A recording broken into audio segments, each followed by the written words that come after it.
Everybody ready? I'll now call to order the special call meeting of the Pascagoula-Gautier Board of Trustees. We have a couple items on the agenda, and so I know that we can't adjust it for a special call meeting. So just we're going to make note that all 5 board members are present, and I need a motion on the agenda. So moved. Motion by Mr. Johnson. Seconded by Mr. Irving. Any discussion on the motion? Yeah, I think we can add things to the special agenda, but I'm not positive about that. Kelly, do you know if there's an AG opinion on that? There's been some, what do I want to say, folklore tradition of it not being able to be amended, but I think you're right that it is a special call meeting that, like any other meeting, if there was a majority vote to amend the agenda, that could be accomplished. I know some of the training materials that the MSBA sends out basically says special call board meetings are limited to the call of the meeting. Right. In terms of AG opinions, I think you're right, Mr. Taylor, that there's some, Mr. McNeil, that there's some discussion that under the Open Meetings Act, it is like any other meeting. Okay, well, good to know that. Yes, thank you, Mr. And I have a question too. When you say to the call of the meeting, would that be whatever notice is posted an hour after it's called, that agenda, or? Yes, that's the call, the agenda. Because I want to make a statement. I'm very, very disappointed with how this meeting was set. I spoke to you Friday, and you told me it was about district policy. This is a personnel issue. I prefer it's an It's not a executive personnel. session. It's not a personnel. It's an executive It's a session. notice Yeah, but issue. I'm not going to be criticized publicly by a board member about my job performance. I am protected by law on that. I'm just And I saying don't the accept notice of the meeting, and it's not protected with how the meeting's noticed. And this is actually a legally noticed meeting. And so I just want that on the record. Well, then we can add something to, and you want to add the review of the policy? Well, I want to make sure policy's followed. Okay, well, we'll just discuss. Policy's there, it's not followed. Okay. I think we keep it broad and public in our statements when we say that as a board, when we receive communication specifying specifically a singular item as the reason for the call of a special meeting, and then attending that special meeting and viewing that agenda, we find 2 items there and no mention of the item to which notice was initially given for the special meeting being called. And I also share great frustration with that. And just for clarification purposes, I'm new to the board, and so I don't know how it's been done in the past. And so I didn't know if when we got the email from Ms. Ruminap, if it was a specially called meeting from Mr. Bax or the majority of the board. And so I didn't raise it. I do know there's a statute that the only way a specially called meeting can take place is if Mr. Bax is president of the board or a majority of the board calls the meeting. And I just didn't know if past practice, if it's the type of thing where an email goes out to the board that says, look, we'd like to call a special meeting. Everybody vote in favor via email. So I didn't raise it, but I just wanted to make sure that we're all on the same page, that the only way a specially called meeting can take place is if Mr. Bax or a majority of the board. I'm sorry, didn't mean to interrupt, but the point about voting on the email, that's the problem with the statute, is that y'all technically aren't supposed to convene as a quorum to get the majority of the board to make a special call meeting. So Okay. It's Can usually... we do it via conference call? It's typically, you basically have to set an open meeting to determine whether to call a special call meeting, unless it was done, say, at a prior monthly board meeting. Say, we want to do that. Y'all talk amongst yourselves and decide to set one in the future. Typically, it's basically the superintendent has an issue that arises in between regular meetings that needs attention, in working with the board president, who, as you mentioned, does have the authority to do that, checks on people's availability to see if it can be scheduled. And so that's typically what happens. Well, I've just requested that, before this meeting, that in the future, that I be contacted before an email went out, okay, if there were any special things, if that's satisfiable. And I'd like to speak to that if I may. Okay. As it relates to being proactive is what I was trying to do, because typically in my 14 years of experience, when I had a recommendation to come to the board, the superintendent makes that recommendation. The recommendation that was to be made was made after a committee convened of a group of people who went through applications for an entire day and did all those issues. Initially, I thought it was going to be a policy issue, but by bringing it forward, and I'll tell you exactly why, there are 5 people right now who were not selected to be the principal of Gautier High School who are waiting and possibly missing other opportunities to get a job. The other issue is, the second thing that was added was proactive, because contracts are out right now, and people are going to start taking these people that we've got hired, and if they don't get a contract, they're going to go to the next person because they want a contract in hand to know that they're employed. There was no malice of any kind or intent. There was no deception. This was us trying to be more transparent. In the history here, the first thing that I try to determine about a board meeting, number one, is that every board member is present, because I want the dissenting board members to be available to have their voice before the public, and that's been a practice of mine forever. But secondly, I want to make sure that everyone is available to come before I ask the president, hey, we've got an issue that we've got to deal with on the board. And the only reason that we're in the circumstance that we're in now is I've been told that there's been some meddling in the application process as to who's going to be selected for the position, and some questioning about where we were and how we even set up our interview committee. And I think that is out of line with the expectation of board members to be putting themselves in the middle of a hire whenever we're trying to hire an administrator. And I've never experienced that in the board since I've been here in 14 years. So when we're talking about process and procedure, we have a process in place. This is a new board. The reason that I asked for a special call meeting, this board may have a different view on how we hire administrators from here on out. I will tell you that in the topic of policy, there's only one other district in Mississippi that even has this policy. And it's just from pure oversight that it hasn't been changed to this point, but that is the discretion of this board. And every person who applied for this position, and I will stop after that because we need to get in the meeting, every person was asked, would you be willing to move to this school district, bring your family to this school district, if you're hired for the job? And so it was an effort for me to be proactive and transparent, and I'm looking every one of you in the eyes, and you've known me long enough to know that there is no deception about what we're doing. This is a public meeting. And I was just trying to get this information out because Belinda Damon and Boyd West have multiple employees that they've got to fill spots for, and if we don't get contracts to them and we wait till May 10th, we're going to lose half those applicants to other school districts who are going to put a contract in their hand. And we have nothing to hold them in place until then. And then I have 2 other administrative hires that I have to make, so I need some direction from the board about what we're going to do about the policy, if we're going to continue this policy, if we're going to change the policy. That was the purpose of the meeting, guys. So I do, as a matter of record, we can check my history. I don't have a history of doing anything deceptive to anyone, even though I've been accused of that by some people, falsely in that. So, but I just want to get that on the record. Okay. Any other comments? I'll go. I got another comment. All right, so I think specially called meetings are, in my opinion, they're for urgent matters. And I think it would be helpful in the future for that type of explanation to be provided to us, why it's urgent. I mean, it makes sense. I think the issue that we get is it's a perception issue. We are the democratic representatives of the school district. We are the voice of the people, so to speak.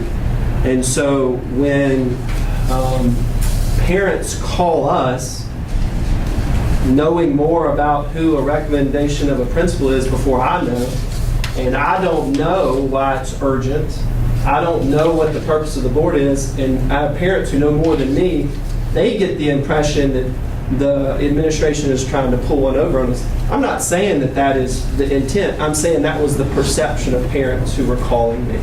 And so I think in the future, to alleviate that perception, is to potentially give us more information on the front end, so when we get those calls from our constituents, we can address them and have the more knowledge to do so. Right, and Mr. McNeil, I think you may be the only person I didn't connect with on this as it relates to it. As far as the urgency of the matter, because it's kind of the same thing, I know that we received a notice as a group. You know, someone asked the question, what is this in regards to? Then we get a later notification that says this singular item.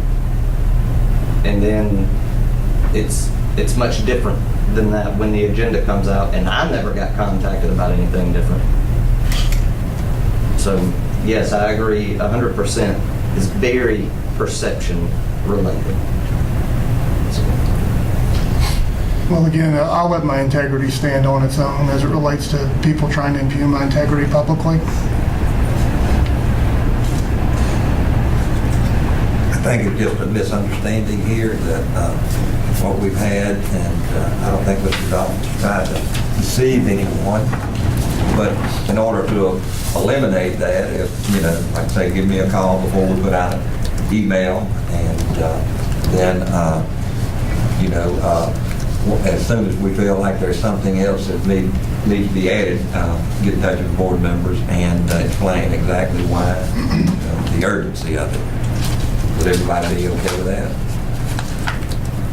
Yes. Okay.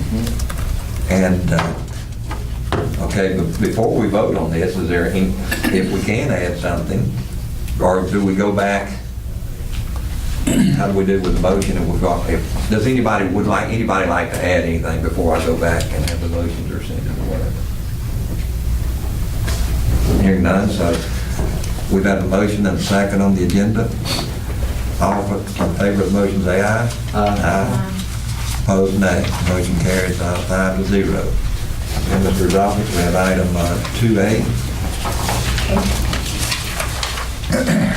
The recommended resignations, recommendations, and upgrades of licensed personnel and resignations, recommendations of classified personnel on the attached pages be accepted and approved. It is recommended the Board of Trustees approve all items on the personnel resignations and recommendations agenda for April 17, 2019.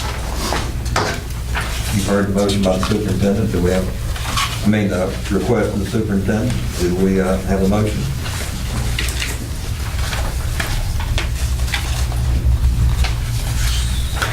So moved.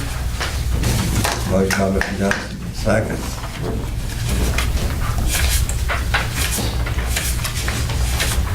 I'll second it if we get no second. So any discussion? Yeah, just briefly, I don't know if this is more proper for executive session or not. It deals with personnel. One of the complaints I heard, and I don't know the specifics, I don't know our numbers, but one of the complaints I heard when I was applying for this position, and since I've been on the board, is that we're losing teachers and administrators to other schools. Okay? And on this list, we have 8 people who apparently are leaving our district to go to other schools. I would like to talk specifics of why that is, and specifically some of these people individually. That may be a work session item that's for the 26th. I'm not looking to take up a lot of our time today, and I don't know if that's an executive session item. But I am curious why some of these people are leaving. I know there's going to be some turnover naturally that happens. The feedback I get is that the community feels like it's more than normal. And so I want to get y'all's perspective on that and individual reasons on some of these people why they're leaving our district and leaving and headed to another district. That's part of their exit, and that's in your packet already in your packet. The last 2 years of data's in there with the responses from those people. That was in today's packet? No, it's in your packet for the work session. Okay. I'm building y'all a book, and then actually they do an exit interview with why people leave, and they put down the different reasons. All right. And so, like these 8 people, will have responses. If they choose to respond, they don't have to respond, but they typically mark a reason for leaving. Understood. All right. I just want to catch what I'm thinking maybe either a typo or misunderstanding on my part. One, but for recommendations for licensed personnel, I think it was my first page of recommendations. Well, how about we just look to Martin Bluff Elementary? That way we don't have to get into names of specific individuals. But at Martin Bluff Elementary, recommendations for licensed personnel, if you look at the first and third recommendation, it appears to me that on paper they would be replacing the same individual. Or am I reading that? I can tell you what happened. The one teacher that says transfer beside her name was transferred to a position and then she resigned. Okay. So there's nobody been put in her, where she currently is, she was transferred for next year. Okay. And y'all had already approved that. But nobody had been hired in her current position, so that's why it has transferred beside it. Does that make sense? Okay, so then once And it's she the same thing that transferred, happened. then she also resigned from that position we're saying? Correct. Okay. We had transferred her to another position for next year. Gotcha. But nobody had filled her current position that she was in, but y'all had already received the transfer. Understood. I know but that's the same thing with the next one below it. Uh-huh, And then yeah. you see the very first one is her Sure. taking somebody else. Spot, right, Okay. right. And I put, that piece I thought I That's what put it, together. I know it gets And I said- confusing, but And I try to follow it down, because you can usually go back from one to the other and see where Yeah. those moves get made, but I did not understand that piece, that she was now vacant from both positions. So that makes perfect sense now. Okay, any other questions or comments? Okay, hearing none, all in favor of the motion say aye. Aye. Opposed, nay. Motion carries 5-0. Okay, on that next item, I'm not so sure that we need to just discuss our policy first. Would that be okay, Kelly? Or should we, in other words, I want to try to keep things in open session as much as we can. Or should And you're talking about the residency policy? residency policy, right? Just discussing it in general, that's Just fine. discussing it in general? Sure. Okay. Okay, we'd like to discuss residence policy as GBDA on personnel. And I'm sure there's been some questions about this policy.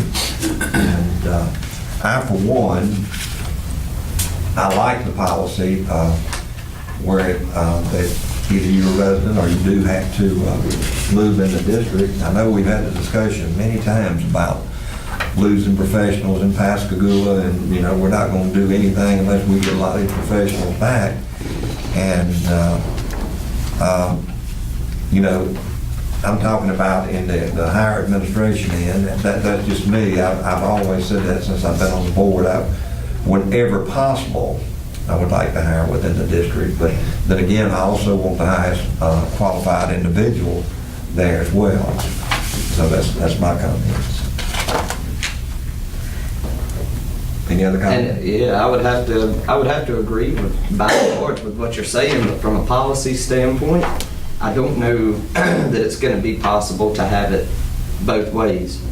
And by that I mean, say that we want to implement policy that's going to retain our Pascagoula residents, but then also to give judgmental leeway to reach out to other people if we think they're more qualified. So, and it may be misperception on my part, but I would assume that the qualifications for a position come from the job rec, correct?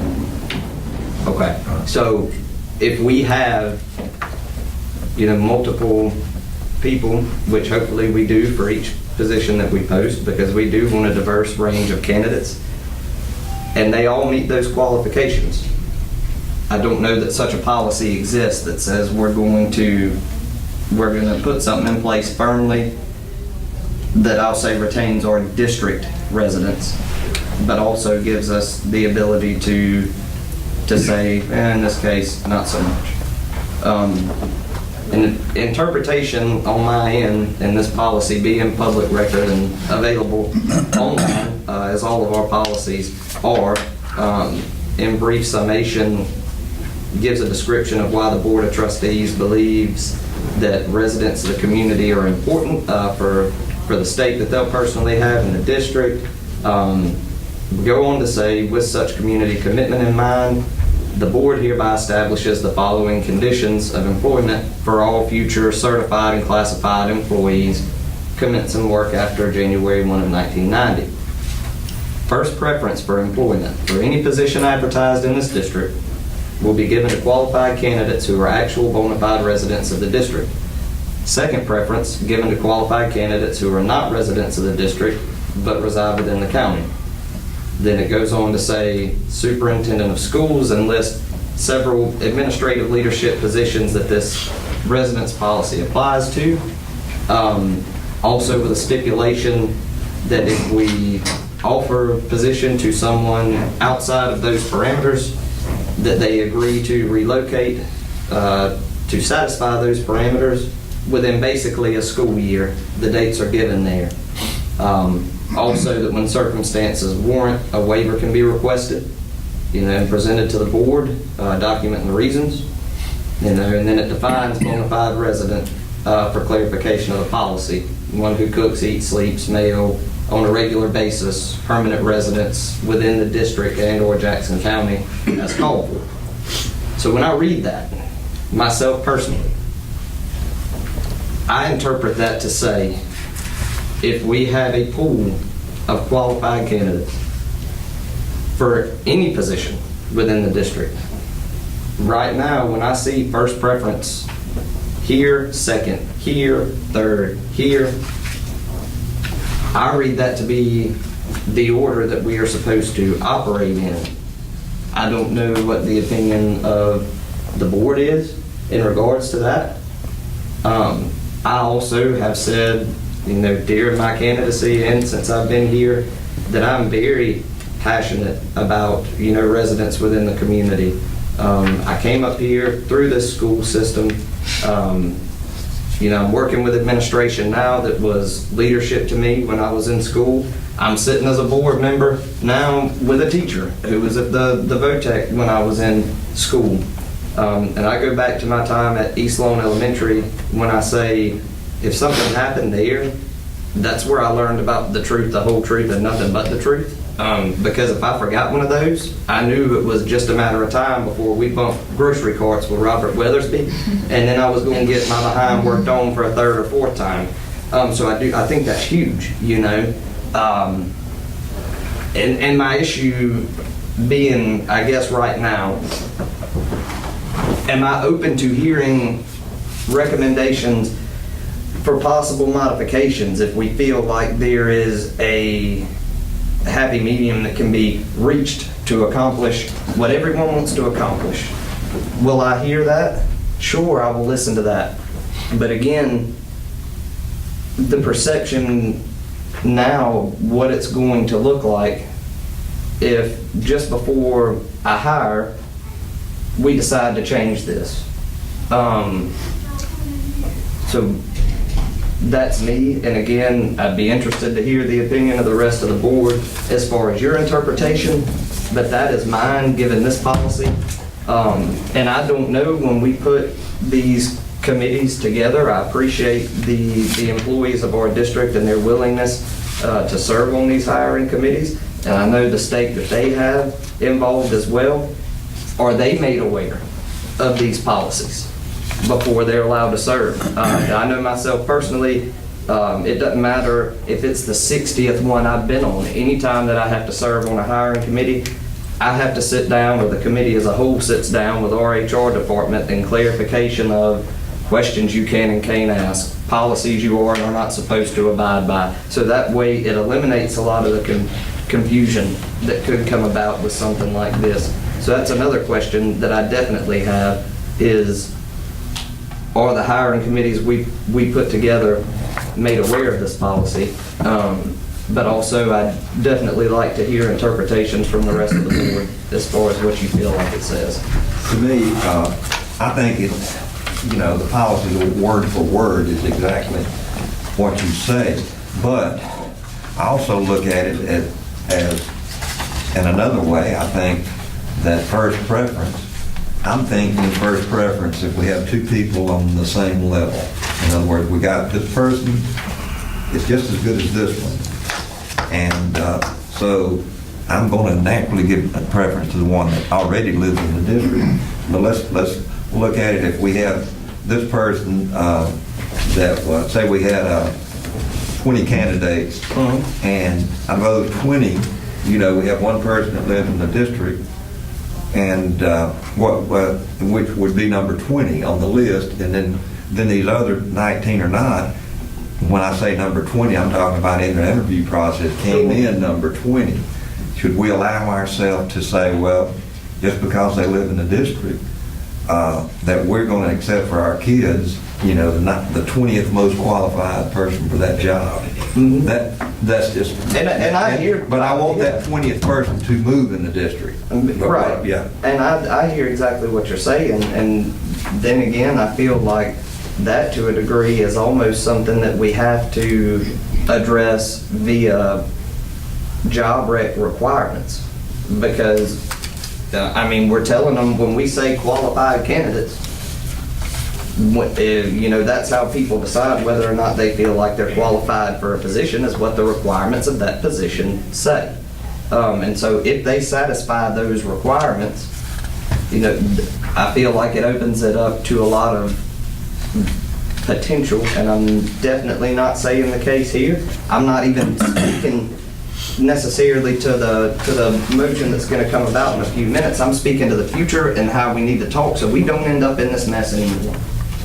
You open yourself up to potential biases if we're going to say both satisfy the cover recommendations for a position, but we're going to say that this one's better than that one because this just says qualified, right?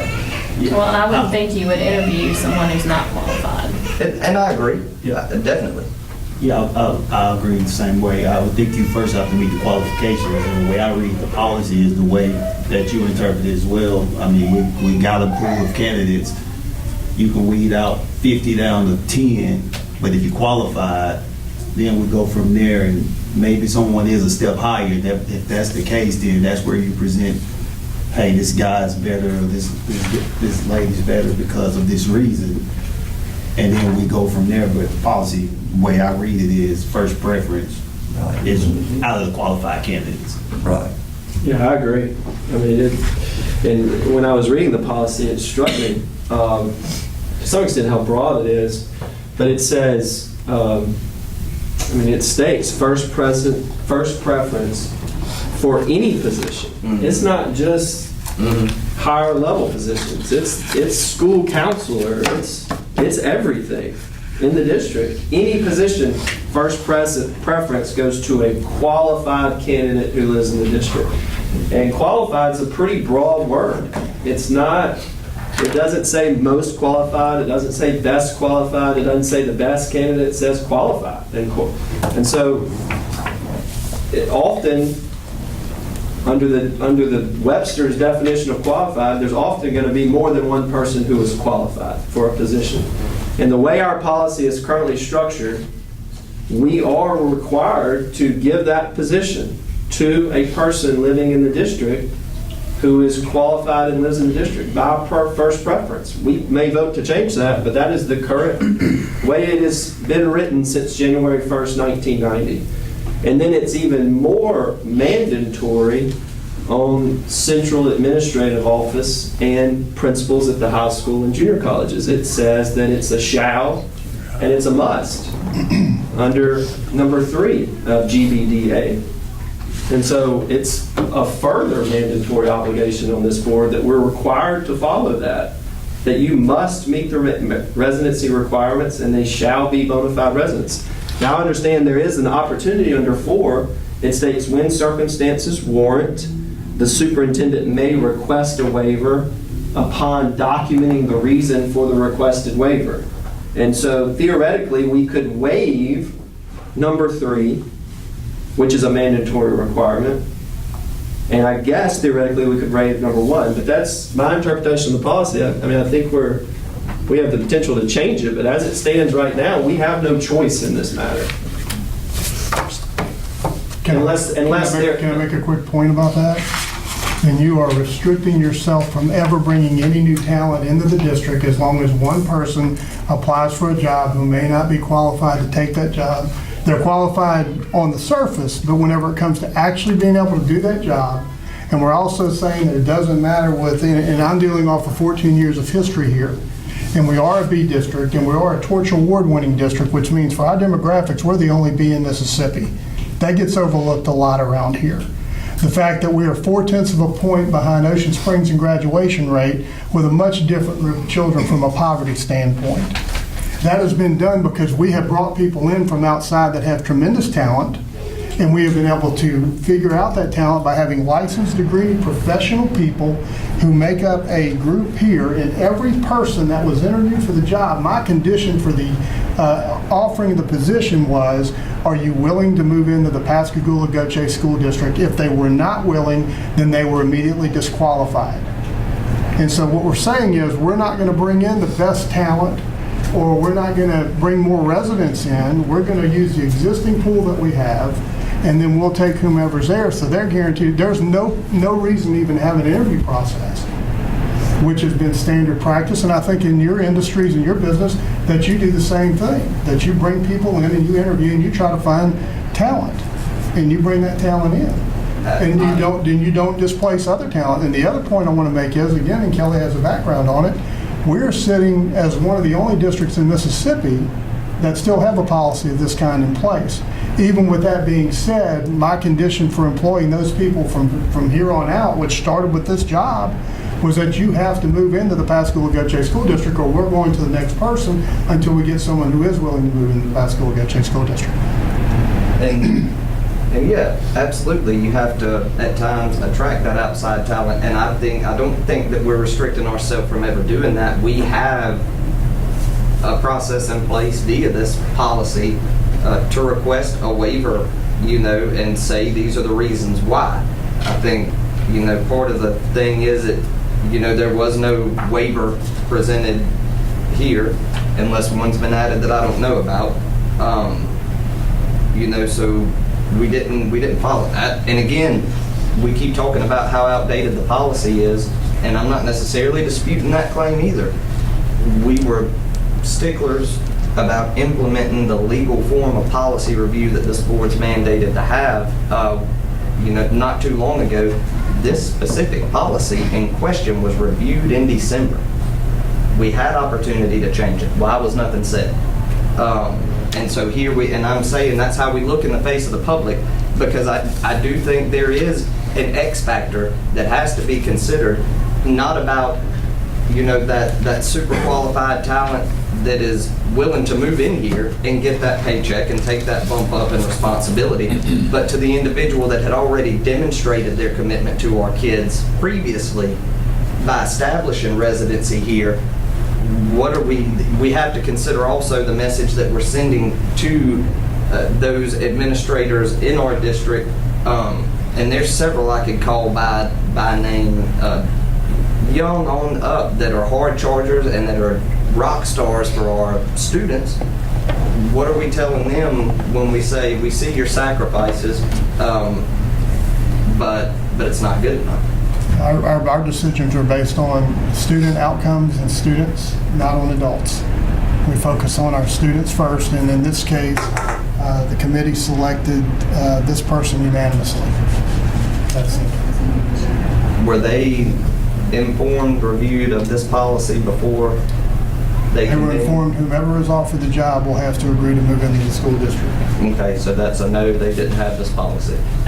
May I interrupt? I think we may be getting into transaction of matters relating to job performance, character, competence, or physical and mental health of a person. I think this discussion may be better held in executive session if we want to truly get more information for the board. That's just my thought at this point in the game.